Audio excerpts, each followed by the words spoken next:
Bonjour et bienvenue dans ce nouvel épisode de 2 livres par semaine. Comment on va dire ça? Une vidéo assez courte où je vous présente au minimum 2 lectures que j'ai pu faire dans les semaines ou mois passés. Parfois ça remonte parce que j'ai du retard. Voilà, bref.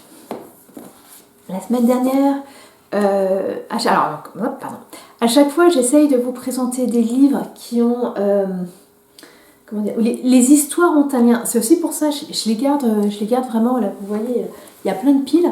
Et en fait, non, parce qu'il y en a une autre là. Ces piles-là, c'est voilà, ces 3 livres-là que je vous présenterai assez rapidement, 15 jours, je pense. Il y a, voilà, ça a un lien, celui-là il en manque un, mais voilà, l'autre avec qui il sera présenté, la même chose, enfin bref. Et c'est pour ça, parfois je les mets en attente, en me disant, bon ben voilà, je sais tel livre, je le présenterai avec tel autre. Bon, je crois qu'il va y avoir de temps en temps catégorie un peu fourre-tout, parce que je ne sais pas. Bref, c'est pas le cas aujourd'hui. Alors si la semaine dernière je vous parlais de relations mère-enfant, et surtout de déplacement.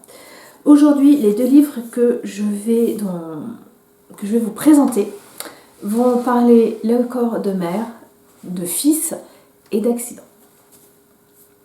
Il y a quelques mois, une amie m'a dit « Mais t'aimes pas Agnès Ledig ?» Et je connais pas. Et quand elle m'a dit ça, je me suis dit tiens, je vais l'essayer. Et j'ai acheté en bouquinerie 2 livres. Le premier, on regrettera plus tard, et Juste avant le bonheur. J'avais déjà lu, j'ai lu On regrettera plus tard, j'ai pas spécialement apprécié. Je vous en parlerai la semaine prochaine.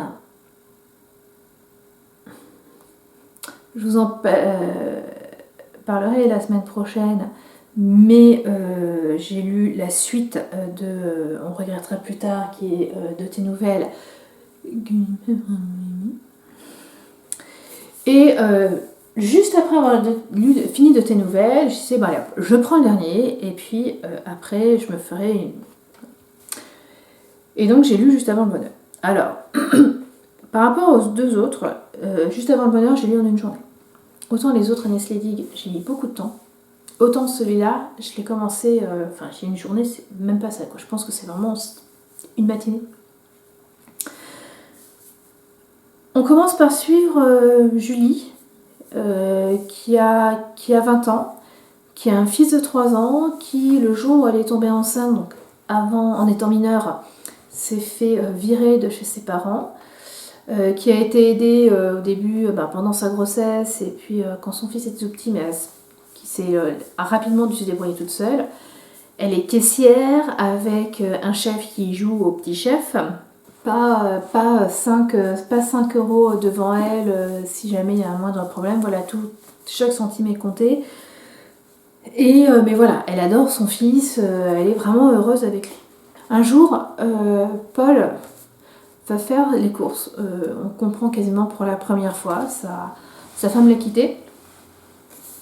Et il se retrouve au niveau de la caisse de Julie et commence à parler. Il découvre un peu la vie dans un grand magasin. Et ils vont se lier d'amitié. Enfin, c'est surtout Paul qui va se lier d'amitié avec Julie. Julie, elle est très circonspecte. Et un jour, Paul va lui proposer de partir en vacances avec lui. On est en octobre-novembre. Partir avec lui et son fils. Donc ils partiront tous les 4. Au début, ça se passe pas super bien. Le fils, qui est médecin, est pas ravi de la voir, surtout qu'il a perdu sa femme quelques mois auparavant. Et en fait, son père l'emmène avec lui parce que pour son père, ça va pas, quoi. Il est pas en train de faire son deuil. C'est compliqué. Son père a décidé qu'il se complaisait dans son malheur. Enfin, il a peur pour son fils, ça se comprend, mais voilà. Et donc, toute cette équipe part dans la maison de campagne de Paul, en Bretagne, et passe une très bonne semaine de vacances.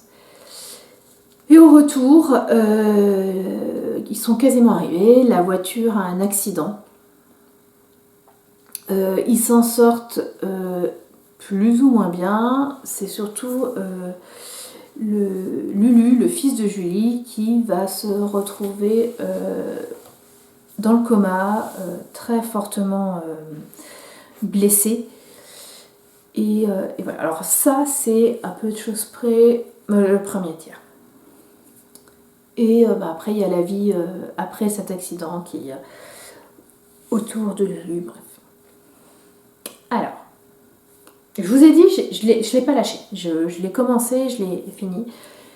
Et on retrouve ce qui m'avait gêné dans les 2 autres romans.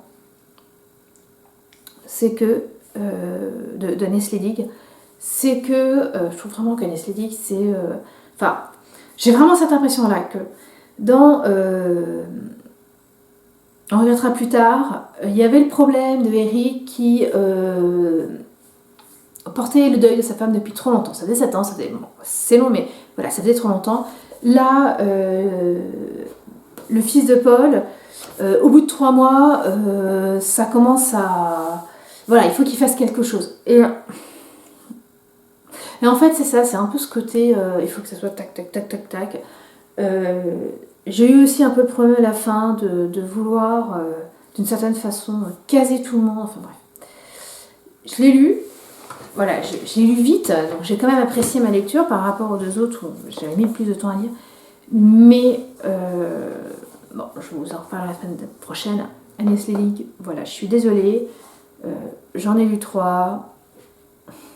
Non, j'en lirai pas plus. Même si je tombe sur des livres, voilà, par exemple chez ma belle-mère qui peut en avoir, je suis pas sûre de lire. C'est... je sais pas, il y a plein de choses qui me gênent. Il y a plein de petites choses qui me gênent. Je comprends tout à fait que ça plaise, mais c'est pas pour moi. Voilà. Autre livre, un peu même sujet, j'ai lu La Chambre des Merveilles, de Julien Sandrel.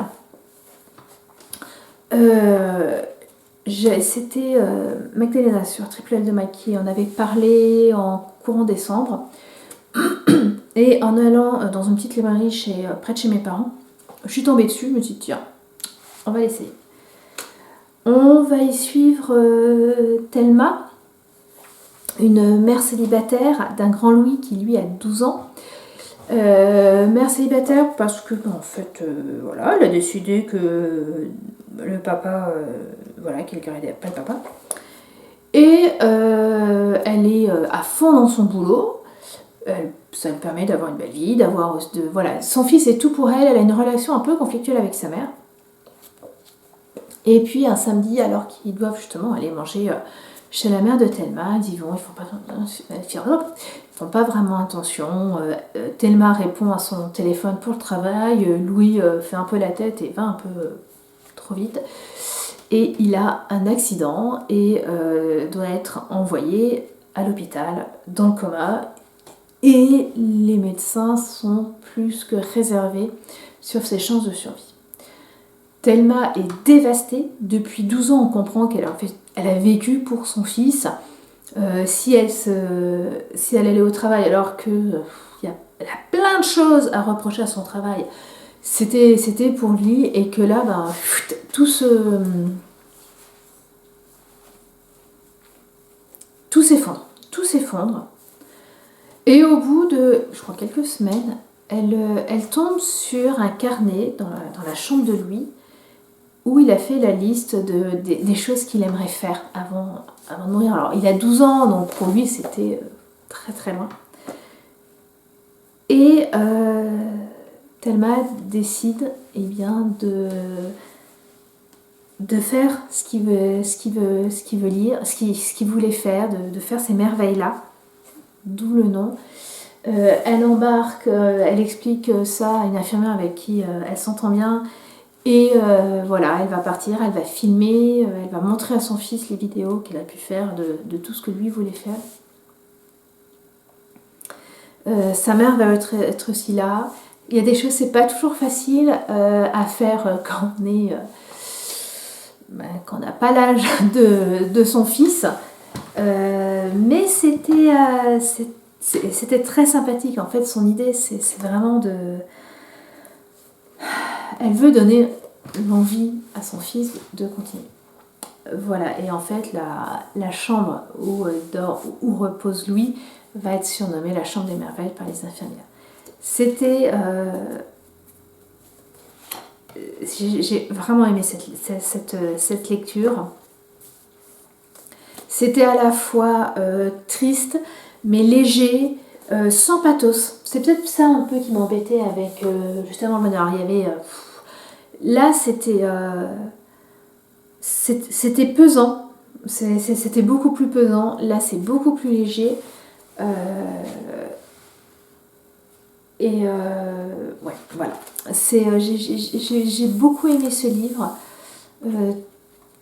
Est-ce que je le lirai? Je ne sais pas, mais j'en serais capable. J'en serais capable parce que justement, j'ai vraiment apprécié ma lecture. J'ai apprécié la fin.